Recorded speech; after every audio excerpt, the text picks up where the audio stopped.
the Nexus 8s rebelled. They were outlawed completely. And then, at least on Earth, there was a famine. And Wallace did two things. He was able to use them to essentially create the food that we needed because they could go into situations humans eat the replicants. That's good. No. That lab-grown No, we're no cannibalism. No cannibalism. It's not cannibalism if they're replicants. 3, 2, 1, punch it. Could you jump to light speed in that tin can? Go back in time in the DeLorean. Will it crash or take to the sky? Tell me, smart guy, does it fly? Welcome to Does It Fly, the podcast that puts your favorite sci-fi properties, inventions, and conceits to the test. I'm your mad scientist, Hakeem Oluseyi. And I'm your pop culture expert, Tamara Krinsky. Time to dive into today's topic and see, does it fly?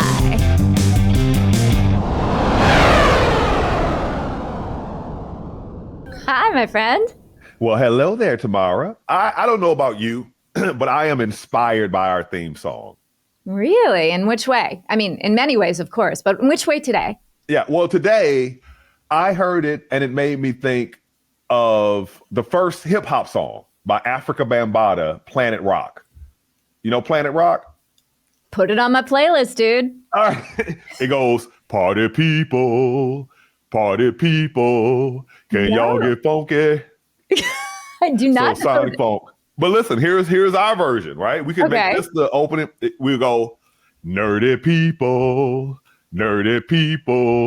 can y'all get geeky?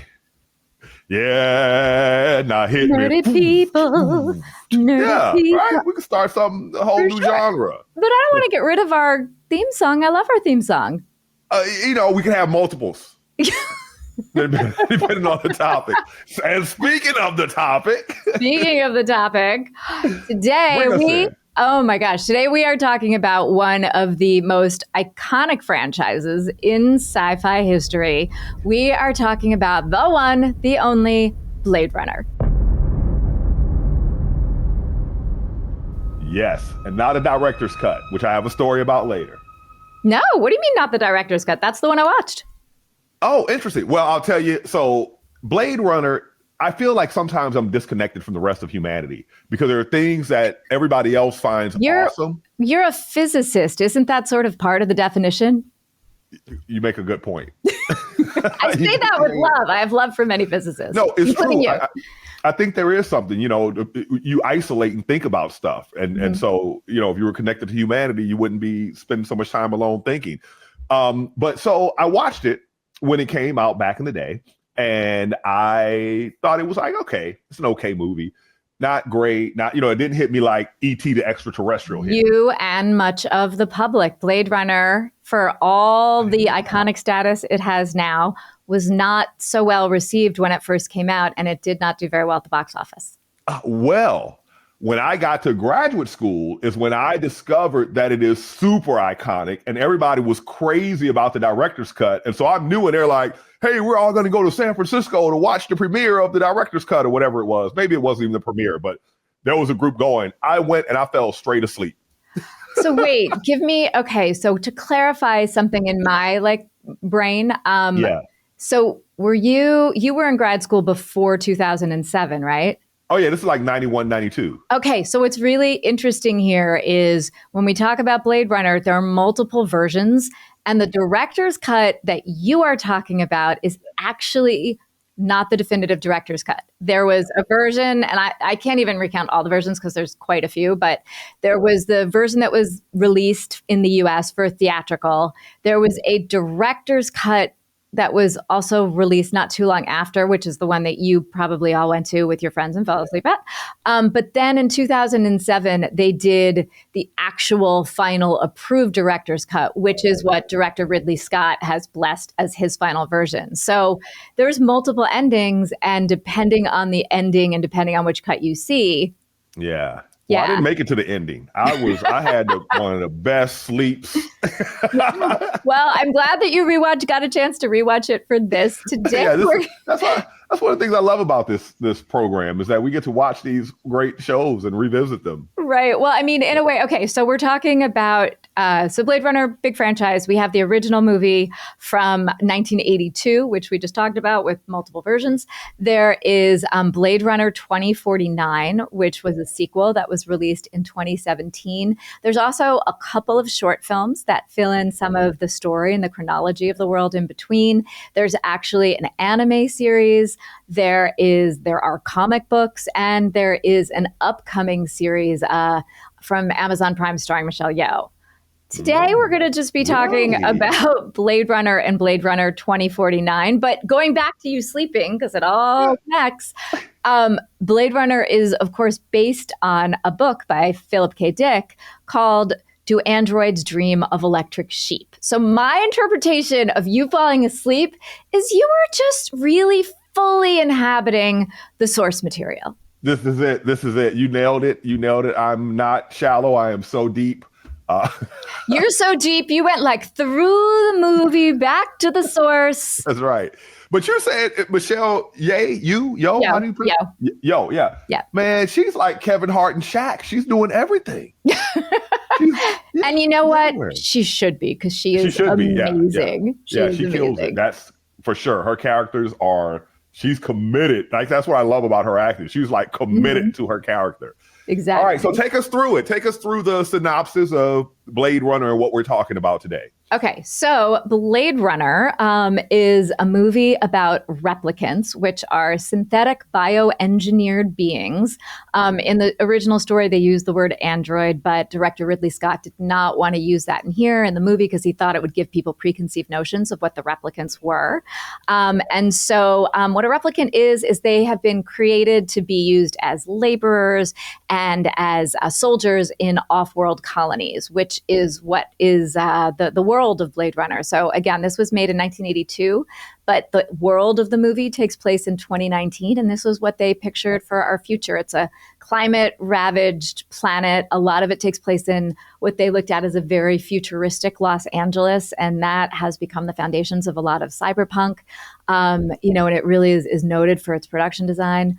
It stars Harrison Ford. So, I mean, you're talking about Michelle Yeoh, like, you want to talk about icons? Right, exactly. Yeah. And, the thing about the replicants, which is what we're going to specifically be looking at today, is they possess superior strength. They're just as intelligent as humans. They're not supposed to have empathy, though. That is one main difference between the humans and the replicants.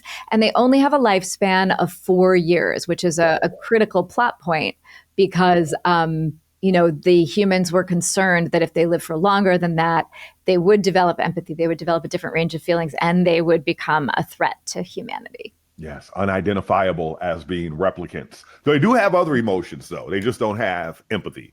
Yeah, exactly. Yeah. Exactly. It reminds me of those cephalopods again, right? They live 3 years, whatever. And, if they live longer, they would be a threat to human civilization. We can't have that happening, right? We can't have that. If there's going to be a threat to human civilization, it better be humans. There's so many things I could say about that right now that I'm not. So let's get into the science of it all, because that is something that, crosses all lines. So. The science of replicants. Yeah. So being a Trekkie myself, not as hardcore as some, I've never worn a Trekkie, a Starship uniform. Oh, we might have to change that. Like I may have said this before, but at one time I took the job title, Chief Science Officer, and my mind went straight to Mr. Spock. As it should. Yeah. All right. The science of replicants. Mm-hmm. So when I tried to see what is the science adjacent to doing what, how a replicant comes into being, although they never tell us specifically, they are somehow made, right? They're not, and so here's what I look at.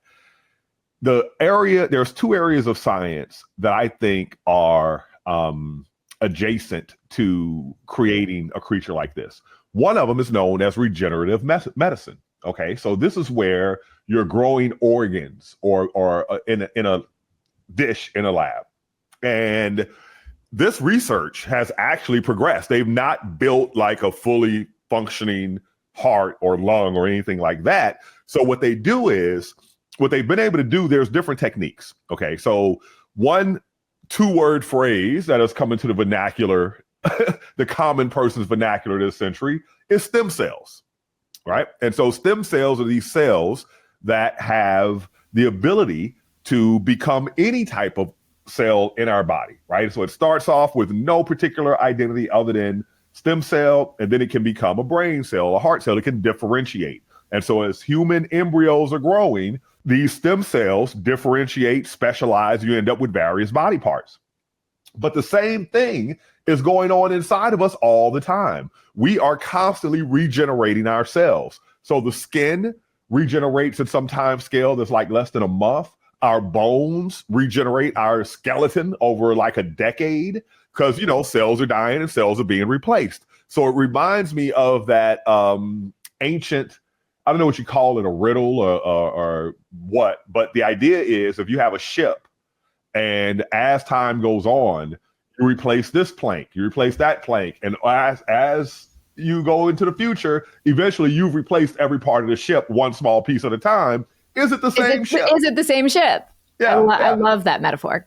Yeah, me too, right? And the answer is, to me, clearly yes, because that's what our bodies are doing, and we don't change identity.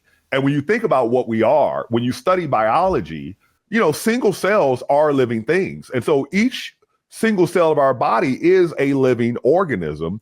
They're all working together to create the us, even though, the us is a thing that's constantly being replaced. You know what I think about?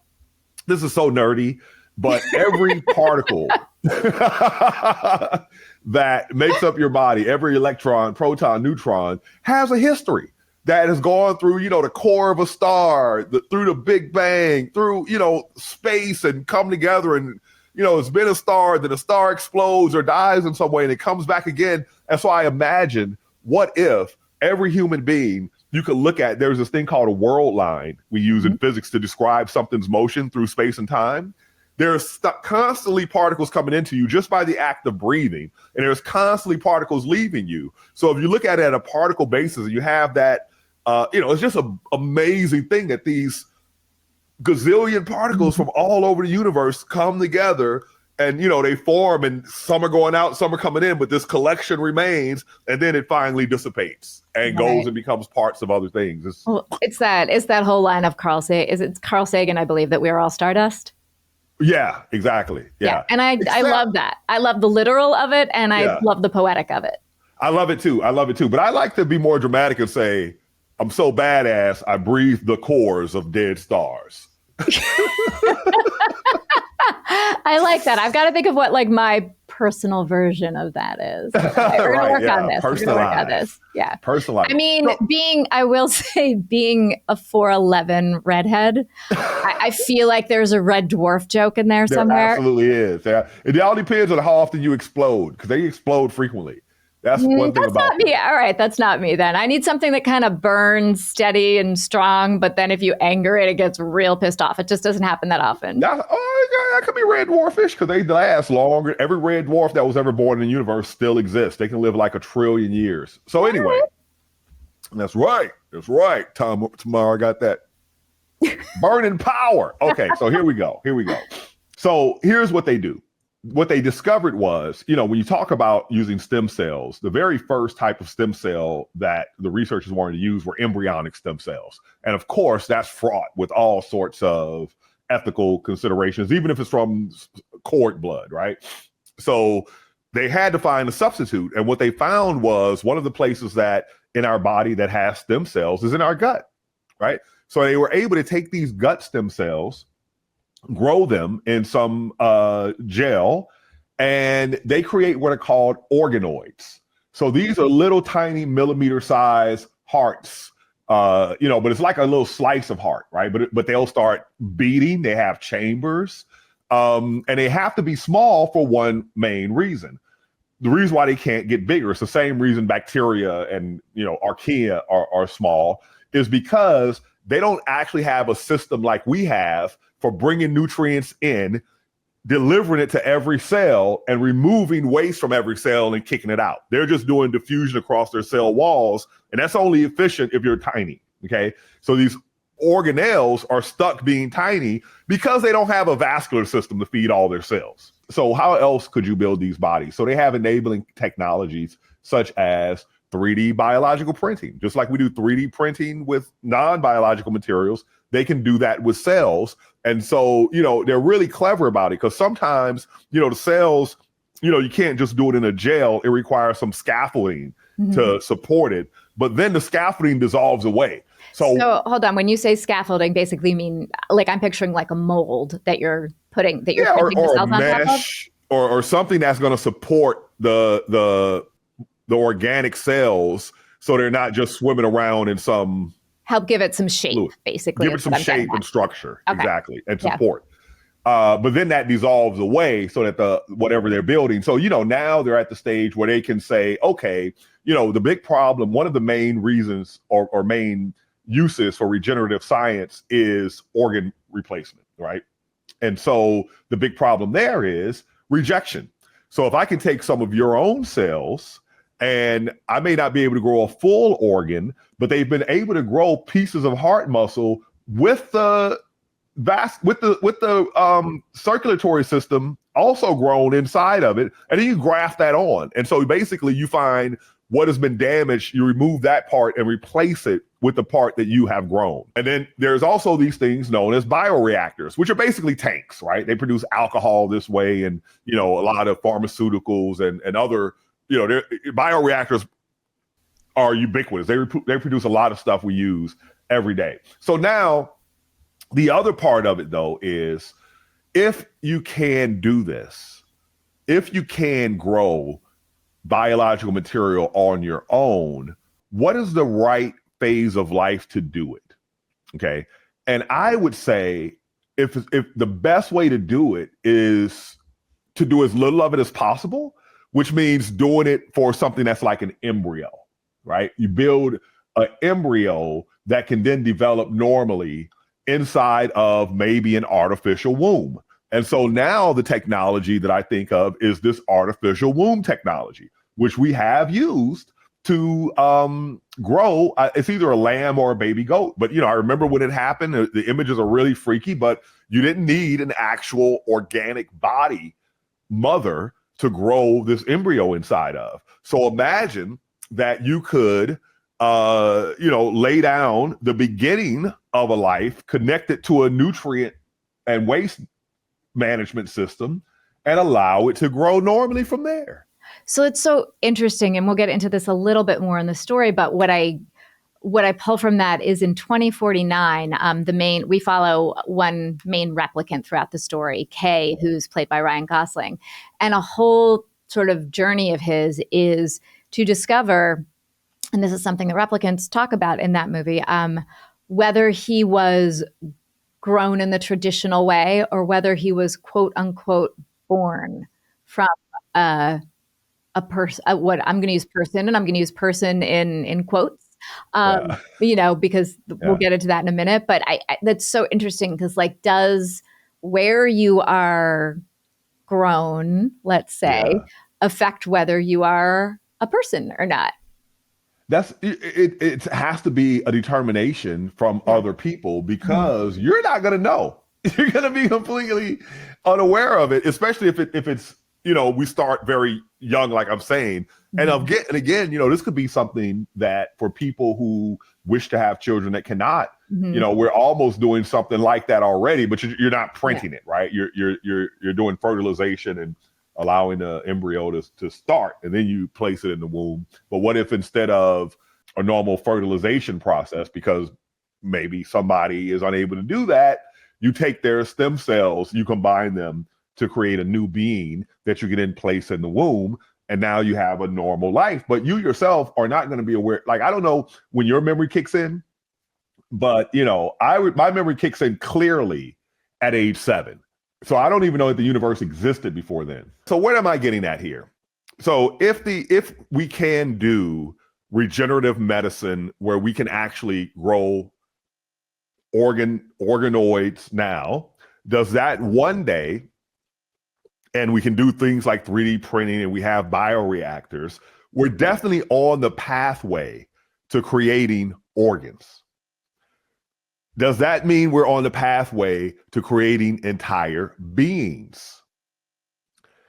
Because it could be, that we're not even thinking about it the right way. It could be that you just start off with stem cells, like, a blastocyte, and somehow they've been programmed so that when they're put into this incubator or whatever it is, this artificial womb, they go from there and do everything on their own versus us having to actually build it, right? But it still would be an artificial human somehow.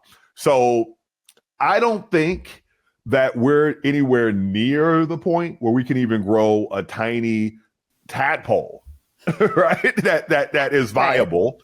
But we are at the point where we can grow parts of body parts. So this is a really tough one because a part of this analysis is, could we get there someday? Well, I feel like, here in Does It Fly, part of what we're looking at is, because especially when we're looking at movies that are set in the future, even though this is a movie that was made in the past, that was set in the future at the time, which is now our current past. How's that for a loop? But that said, part of what we look at on Does It Fly is not just does it exist now, but is the potential for this science or for this gimmick or gadget or creation sound, so that once we gain that knowledge, it could, or does it break the laws of biology? So if you kind of go with that as our frame, what do you think? Do replicants fly? Well, there's one other part about it that I haven't covered yet, and that is the whole issue of their emotional makeup and their minds and programming that. There is nothing like that exists. All right. There is nothing like that exists. So making adults or large humans whole cloth and programming their minds, that definitely does not fly. But could I see a future where we make blastocytes or tiny embryos and then put them in artificial wombs and incubate them and grow actual living entities? Man, I think that could fly. I think that in the future that could potentially fly. So what does this mean? Do I have two rockets with one of them flying and the other one crashing? Yeah, so I see elements of the technology existing. The technology will move forward. And so I do see a future where we're replacing parts of organs, which is already here, replacing whole organs, and eventually you'll replace your whole body. And so, just like our metaphorical ship, you're now a replicant.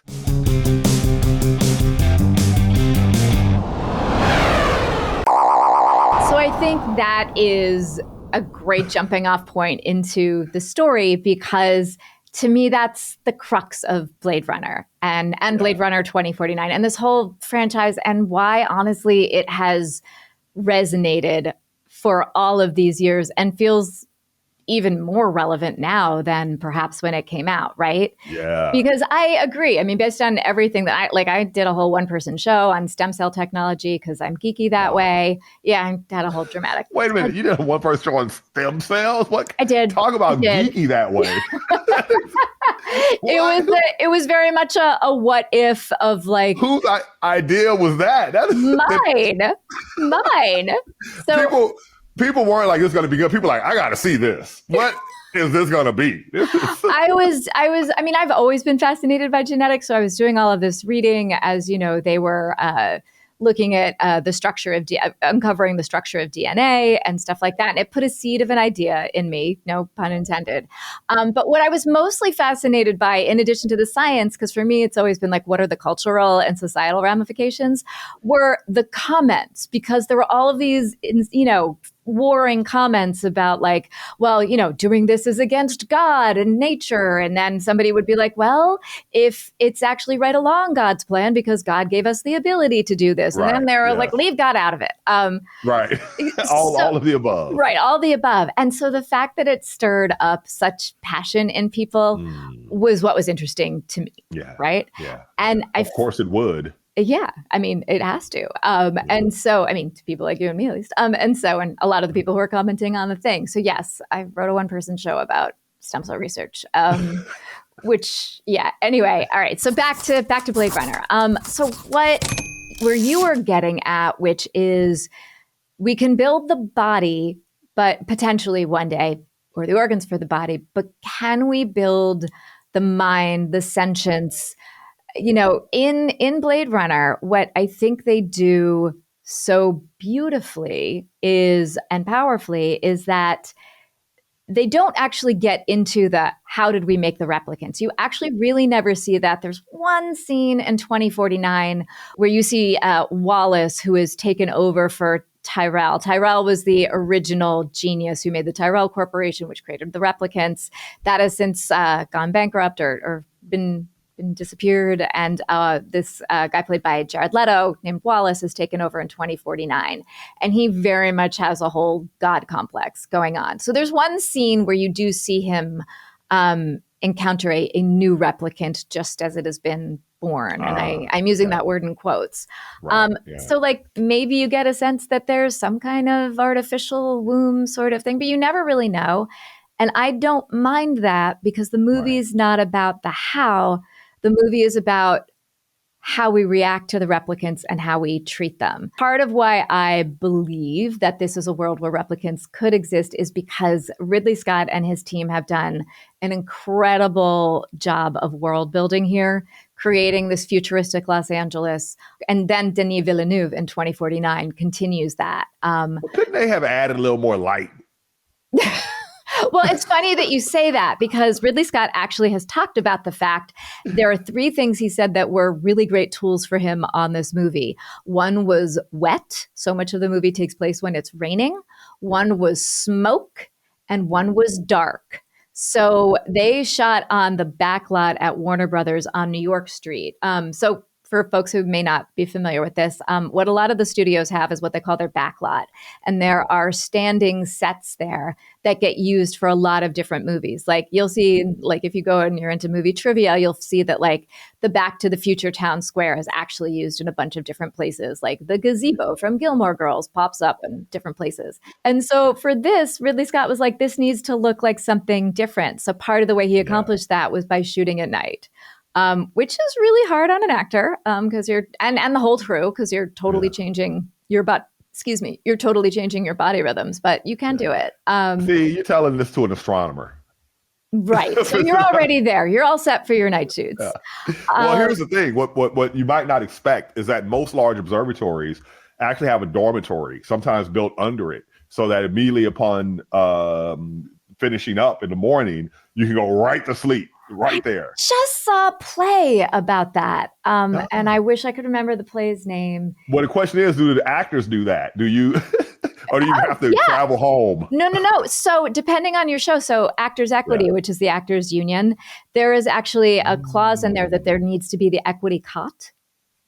So that between you can actually, if like, let's say you have a 2-show day or you're in tech or whatever, your rehearsals extend a certain length, you can go and take a nap on the cot. Oh, nice. Yeah. Astronomers and actors, we all need our sleep. We just do it at weird times of day because actors are often up at night too, doing plays or, we time shift all the time. All right. Blade Runner. So they do such a good complete job of building the world that, I believe yes, my brain goes, I'm watching. Of course, they have figured out how to do this. I don't have any doubt going into this world. And they also set it up in the way that, in such a way that, the rules are pretty clear. They define them from the beginning, right? You've got your 4 years of life. You understand that they have emotions, but that they don't have empathy. And they make that very clear right from the beginning with a test that they use. So there's this very, sort of iconic scene. Great scene. The Voight-Kampff machine, where you're giving them a test. You're asking them a bunch of questions. You're watching their response. You're watching their physiological response. And you're essentially measuring whether they can have an empathic response, which replicants are not supposed to do. Right. But, and then there are humans like that too, though, right? Well, and that's the thing. Like they're sociopath. It's not that sociopaths don't have emotions. Yeah. Their emotions are perhaps just not quite accommodating for the continuation of life. Right. So it's not, are they having no emotion, but it's sort of, comparing like what would a quote unquote typical humans reaction be, Right. and Yeah, what is the yeah. replicants in comparison. And then in 2049 they don't do that anymore. You're actually, the only way you can tell a replicant is by looking up the serial number on a certain part of their eyeball or on their skeleton or tracing their DNA back to a DNA bank. All of the things that I just mentioned, whether it's the test, whether it's the eyeball test, whether it's the skeleton, part of the reason that, again, I think these are such strong movies is because you see all of that at play in the plots as the story goes on. These all become story points. And it's never just somebody sitting there explaining, well, we are going to do the Voight-Kampff test and blah, blah, blah. Right. Like you Yeah. see these happen. Both of these movies, especially the original Blade Runner, have that, or you could call them almost a neo-noir movies, Right. they're, Yeah. That I mean, fits. he's in the beginning, Harrison Ford. There's a show don't tell element of how they reveal these elements of the story. Precisely. Yeah. And actually, I just realized as I heard myself say this, I don't know that we ever actually, for those who are less familiar or just saw the movie a long time ago and may not remember, defined what a Blade Runner is. So Blade Runner is actually a specific term in the movie. A Blade Runner is somebody who hunts down rogue replicants. So in the case of the original, the Ridley Scott movie, Harrison Ford is our Blade Runner that we're following. He is hunting down some rogue replicants who have come back to Earth from being off-world. And that's kind of the main overall plot line that we're following. As he does that, he encounters a replicant named Rachel, who is part of an experimental line of Nexus 7s. The replicants that he's hunting are part of the Nexus 6 line. Nexus 7 is more developed, more capable of emotion, more capable of a lot of things. And he becomes very intrigued by her. Do tell. Yes. And then in 2049, so after sevens were an experimental line, there weren't that many of them, discontinued. The Nexus 8s actually staged a rebellion. And I'm not giving anything away. This is all in the short films and such. I mean, I am giving things away, but Right. we'll give our usual spoiler warning. You probably already figured that out, though. So, anyway. There's so many similar stories. One I saw in recent years on Netflix, I think, was called Better Than Us. Mm-hmm. I don't think I've seen that now. Yeah, but again, it's a beautiful android playing the lead role, and of course, she turns murderous. Right. Well, Yeah.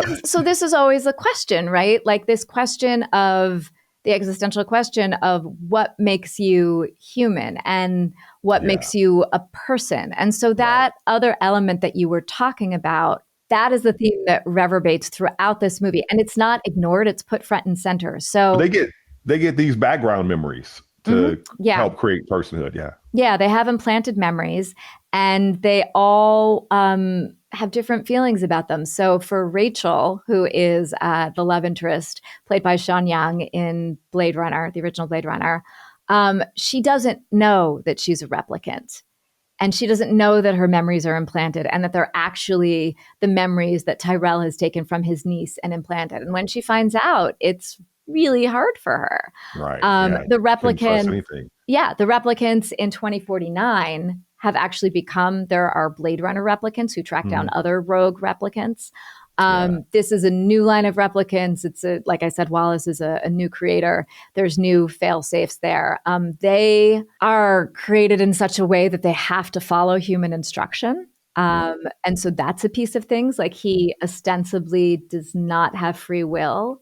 And he's very aware that he has implanted memories.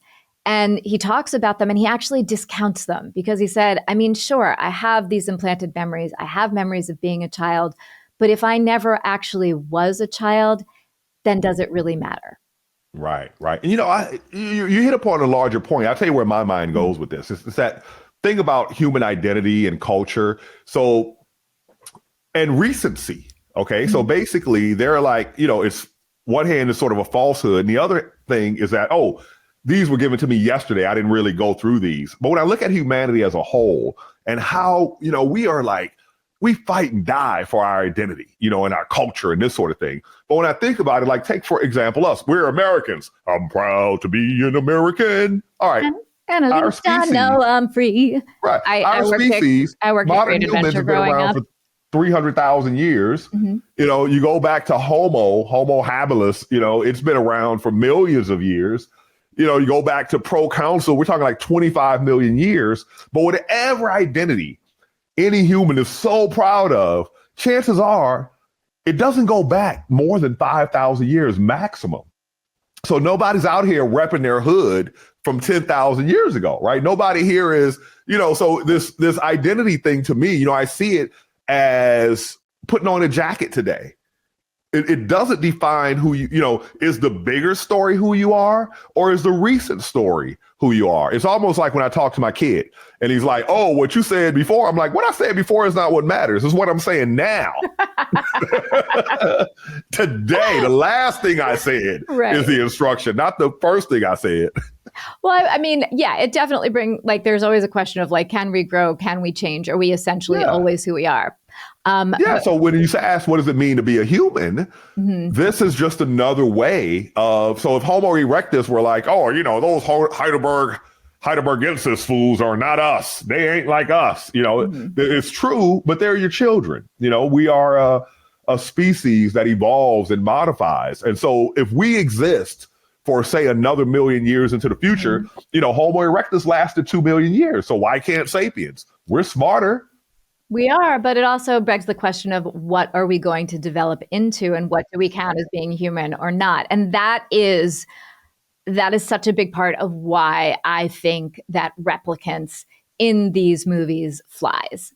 Absolutely, because they have built these questions, these questions that we've been asking ourselves for thousands of years. What does it mean to be human? You know, going back to Descartes, going back to Plato, going back to so many philosophers. What is it? Going back to so many native tribes. What does it mean to be human? And they have created a movie that asks that question in such a beautiful way. It explores it in different ways. It has incredible actors doing that, and a world that is just far away enough from our own that we can have a little bit of distance to consider the thematic questions, but that is still recognizable so that resonates in our gut. And so that is why Blade Runner, Replicants and Blade Runner for me absolutely fly.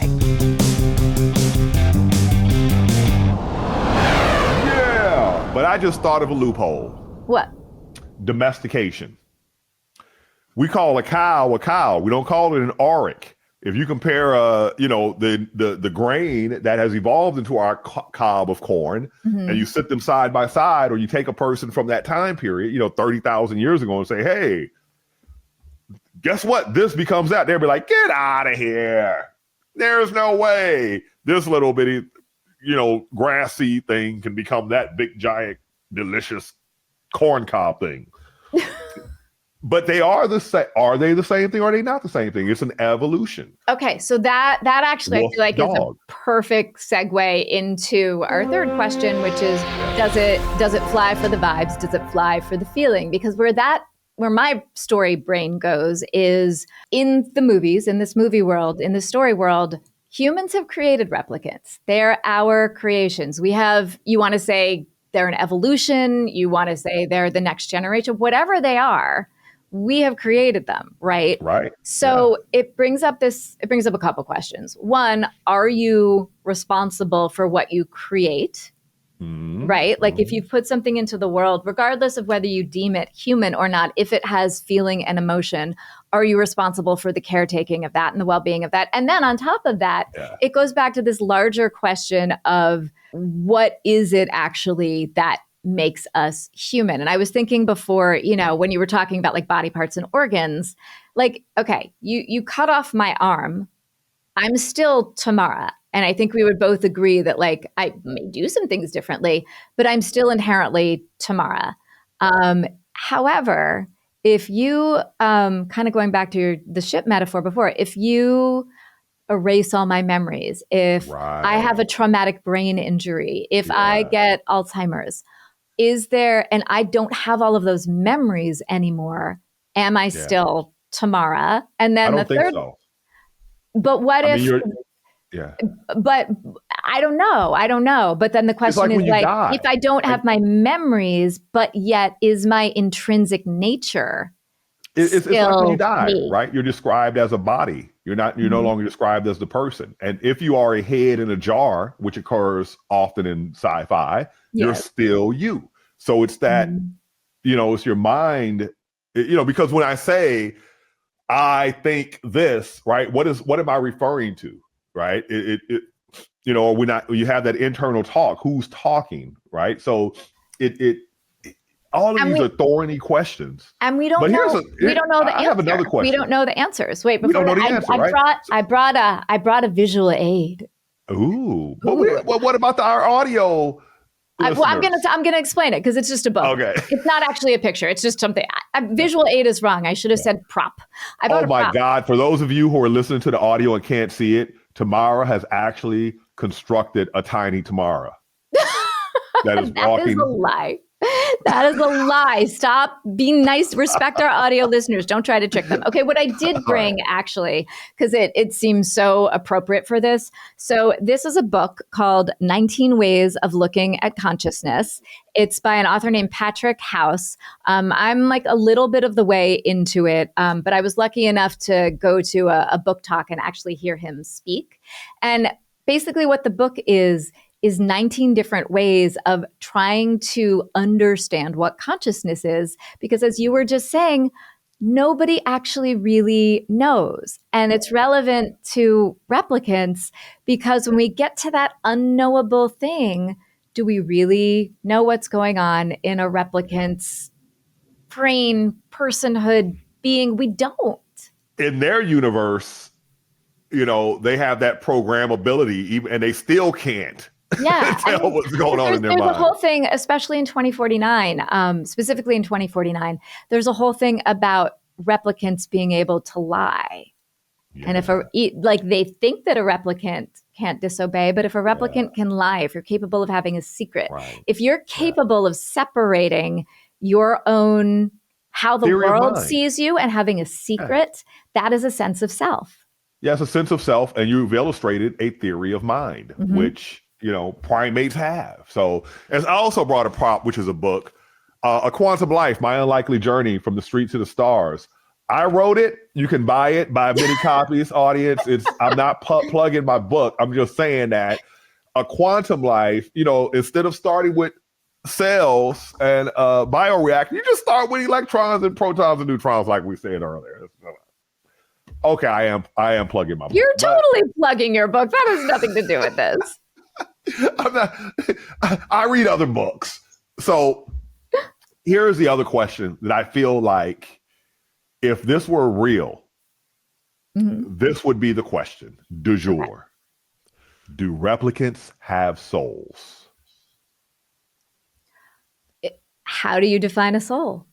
Exactly. But that's how a lot of people will think, right? And, and so the one thing that that's always bothered me about this discussion is that humans have souls, but the other animals don't. And I've never, ever seen, even, in my youth, it seemed obvious to me that humans are animals just like every other animal, right? Same layout, same everything. We're all unique in different ways from species to species, but, we operate, eyes, nose, mouth, ears, guts, skeleton, skin, all the same stuff. So when humans say we have souls because we're made in God's image, but the animals don't, that is a layer that is non-biological. So it's almost as if the movie is like, oh, you can create all this biology, but you can't create a soul in your lab. Yeah, I mean, I will also say that I don't own, it's wrong word. I don't have animals because I'm allergic to pretty much everything and everything that has like fur or hair, much to my sadness, because I would so be a cat lady. But all of my friends who I would so be a cat lady. I would totally be a cat lady. All of my friends who have their cats and their dogs and their snakes and their they would say their animals have souls. Like anyone I know who's an animal person is like, I don't know what you're talking about. My dog is a person. Yeah. My dog, it's not a person. Yeah. My dog is a living being creature with and there's a there emotion.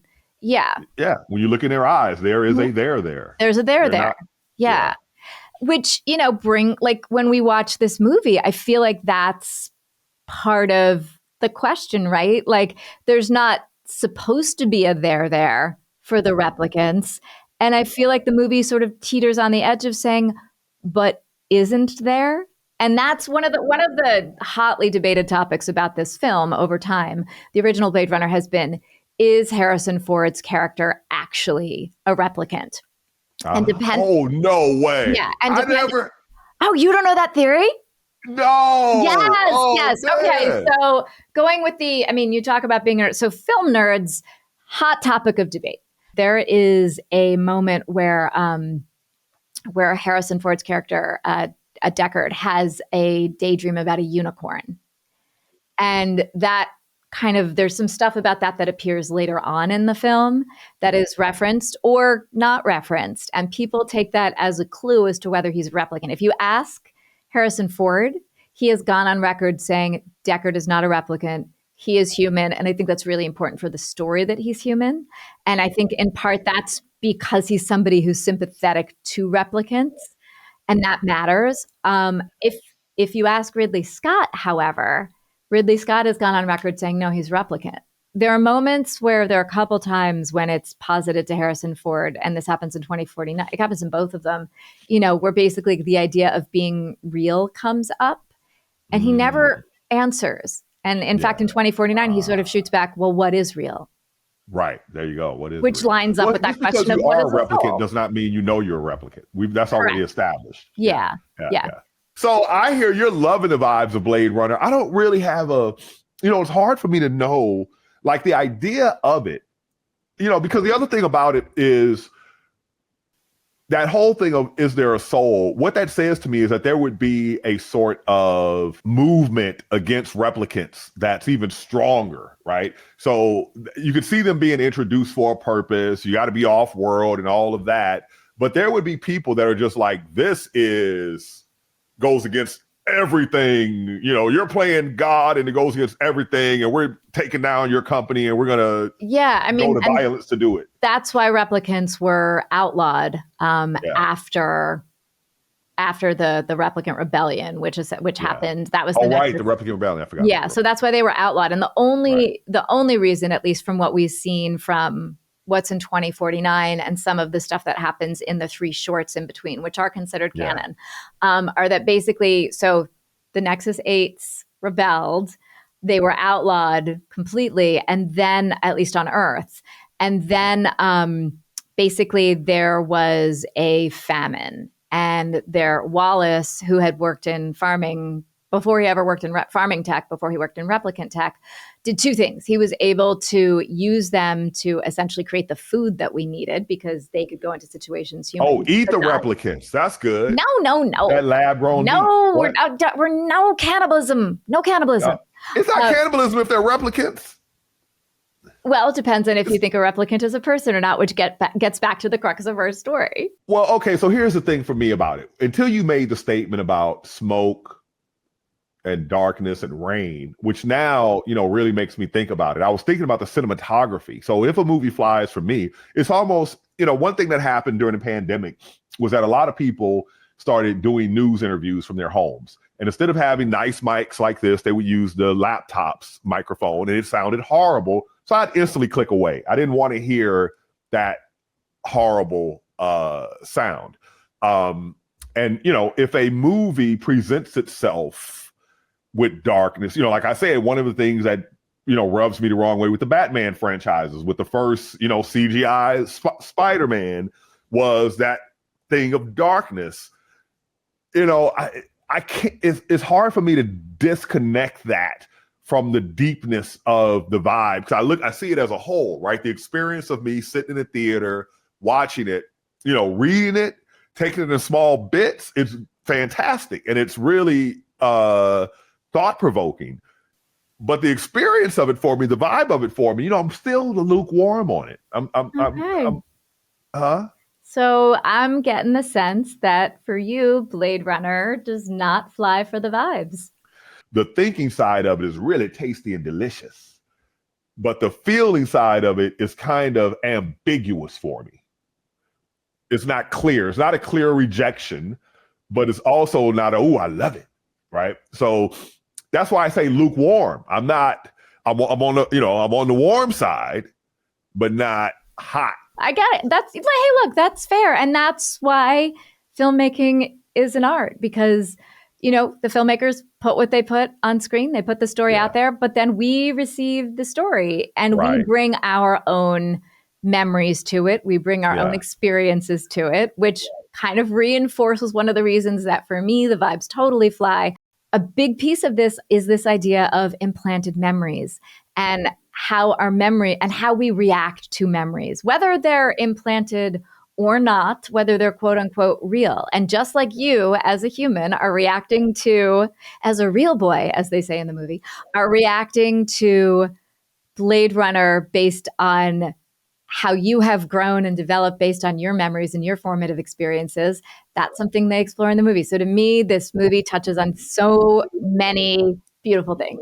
So my definitive answer for me is that Blade Runner for the vibes absolutely flies.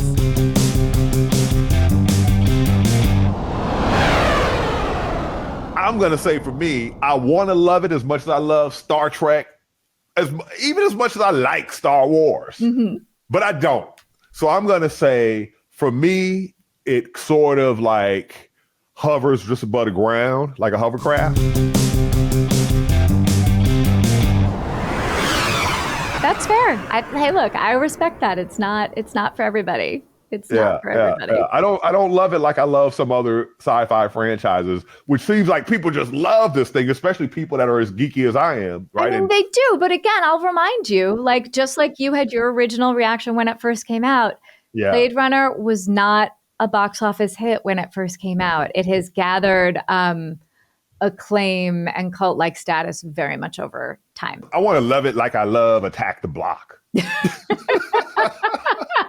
And of course, what Hakeem is talking about is an alien invasion movie that we did an episode on earlier when we were first starting this. And so I want to say to everyone, thank you for watching Does It Fly? You can check out episodes like Attack the Block and more of this one at doesitflypod.com and also on our socials at doesitfly. I am so curious. I would love to know for the rest of you, does Blade Runner fly like it does for me, so high and proud? Or are you more of like a hover like Hakeem? Or you're like, no, Blade Runner crashes and burns? Yeah. And if you're new to discovering Blade Runner, tell us about your experience. How does it feel? Because watching it in the 80s or the 90s is a very different experience than watching it, decades later. Oh my God. We didn't even get into talking about the fact that how relevant it is right now because of all the developments in AI. So I'm gonna close with this, which is just I'm gonna leave our listeners something to think about, which is so the original movie came out in 1982 and the Harrison Ford, and it was set in 2019, which is about 27 years into the future, right? 2049, which is the one with Ryan Gosling, directed by Denis Villeneuve, who I love so much as a director, came out in 2017, and it's set in 2049, also around 25 years into the future. But it's interesting to think about like how we envision each of those futures. But because 2019 is now in our past, what's interesting to me is what's changed, what hasn't. And if you go from 2017, when 2049 was made, to now, it's about 7 years, how much has changed? Like, if you had mentioned AI in 2017, most people would have no idea what you're talking about. And we are in an entirely different world in just 7 short years. So just something to ponder as you think about the worlds we create on screen, what's happening in our real world, and how we use what we put on screen to then reflect back on our own lives now. I'm going to be the first viewer to answer your question. And just let you know, we have AI. And the organization that I am now the CEO of gives out the top astronomy awards in the country, maybe the world, because there is no astronomy Nobel. And one of the guys who won this year has his telescope network with what name? Skynet. Okay, I'm going to get offline now and disconnect. Hakeem, it was great talking with you as always. Listeners, thank you so much for tuning in. We have a new episode every Friday, and we will see you next time on Does It Fly? Tamara is a replicant. Goodbye.